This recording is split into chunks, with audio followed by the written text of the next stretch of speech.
got rich, the poor got sore, the fuel got scarce, the price got high, and so they said nuclear power tried. Solar-topia, solar-topia, solar-topia, don't you know we gonna have a solar-topia all over God's green world. So now we're fighting wars about oil and gas. No matter who wins, it ain't gonna last. The earth is scarred, the planet's warming. You think that all of it's a great big warning? Solar-topia, solar-topia, solar-topia, don't you know we're gonna have a solar-topia all over God's green world. Harvey teaches U.S. history, Western civilization, and cultural diversity at two Central Ohio colleges, close to where he was raised. He has a master's in U.S. history from the University of Chicago, a BA from the University of Michigan, and has authored 2 histories of the U.S. For more than 30, among other things, you'll see on the table there. For more than 30 years, he's been a key architect of the movement against nuclear power and for Solar-topia, a totally green powered Earth. Was it difficult for you to kind of draw a line between you're a journalist and you're also an activist? Do you feel that calls your objectivity into question in any way? Or yeah. Was it okay? I mean, you know, we have a point of view. I have a point of view. Mm-hmm. Now it's based in fact, and I consider it to be objective. But I've never hidden my point of view in anything I've written. Mm-hmm. And so, you know, I write these articles and they attack the industry, but they're based on fact. In the 70s, he helped coordinate the mass nonviolent actions at Seabrook that gave rise to a global movement. He's also helped organize the famed 1979 Musicians United for Safe Energy concerts at Madison Square Garden. He also spoke to some 350,000 semi-conscious rock fans at Woodstock 2 in 1994. And so I covered these stories as a journalist, but I was committed to a point of view. When facts contradicted my point of view, that I certainly reported on that and changed my point of view. Nobody's objective. All journalism comes from a particular place. So I don't think it's, you know, it's a game that journalists play to claim that they're objective. Mm-hmm. There's no such thing. Everybody has a point of view from which doesn't to exist. That's right. Tonight, this afternoon, please put away your iPods, turn off your cell phones, and stay awake for Harvey Watson. Just going back, just to talk a little bit about nuclear incidents that are cited often by nuclear opponents in this country. There's 3 Mile Island, Chernobyl often comes up. The Fermi reactor in Monroe, Michigan in 1966. I'm just picking a few examples here. What argument needs to be heard, I guess, from the proponents who want to talk about why these are kind of examples that are set apart? What is it that makes these situations unique, and how should our fears be allayed? One of the responses that I have is, you didn't just give a random sample of the accidents. I think you only missed one. You can name, and most people can, they can name all of the nuclear accidents that we've had. Accidents. Now there's a whole bunch of incidents, but incidents happen all the time.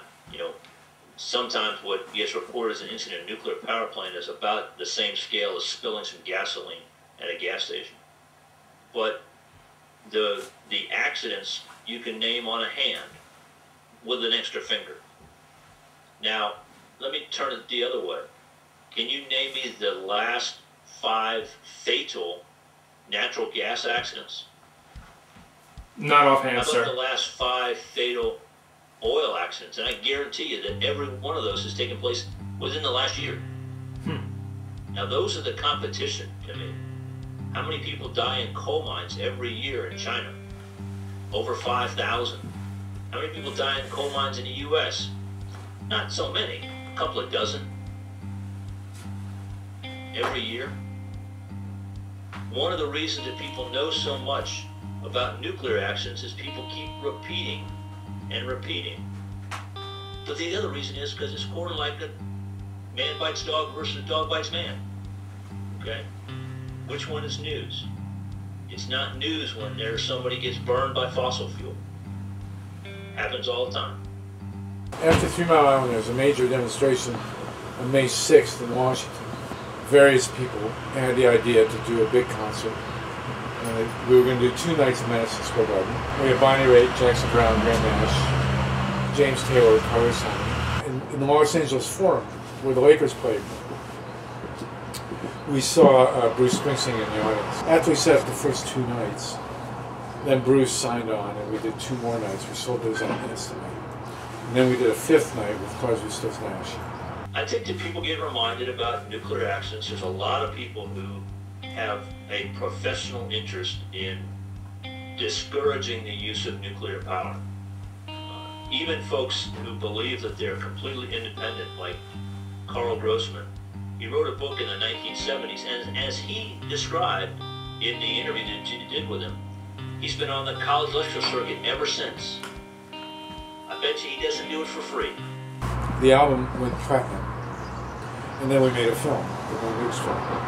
The album contained a booklet that I wrote, or edited, about nuclear power, and the movie had a section of discussion about nuclear power. But, on the other hand, the energy market is the world's largest industry. It was the first multinational industry. It's based on fossil fuels.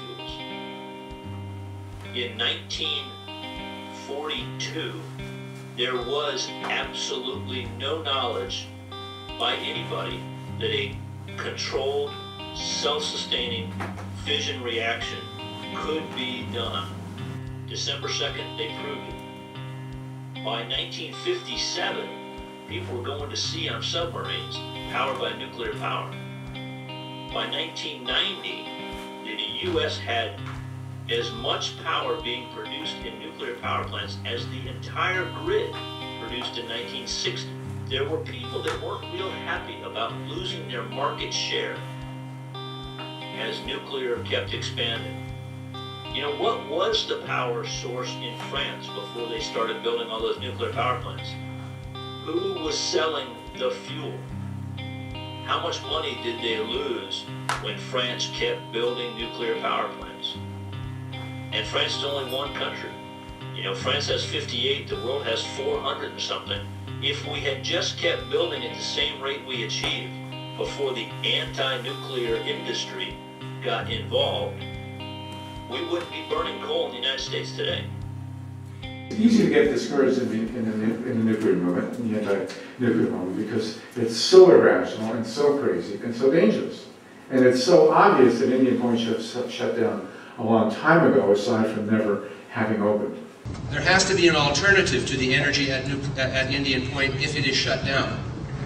It provides nearly 1/3 of New York's power on some days and runs the whole mass transit system. What are the alternatives to nuclear? Well, I'll tell you one thing, they're not wind and solar.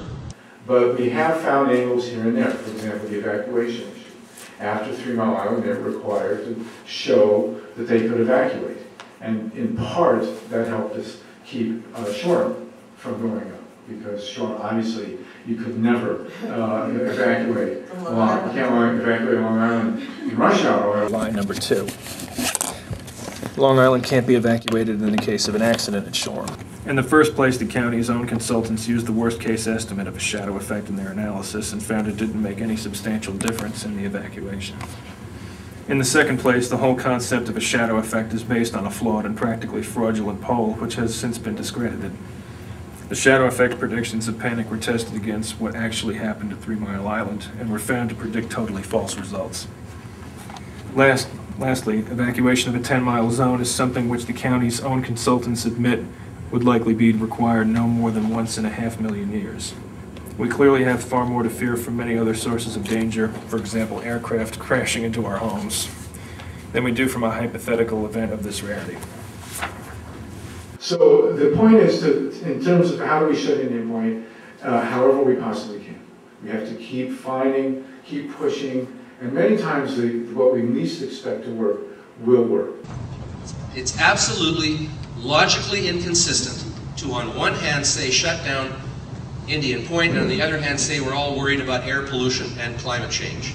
The only way to keep the air as clean as it is in this state is to keep Indian Point operating safely, cost-effectively, and clean, just like it has been for the last 35 years. Shoreham, look what happened at Shoreham. I mean, you know, year after year after year. And then who was partly responsible of all people? Al D'Amato, for God's sake.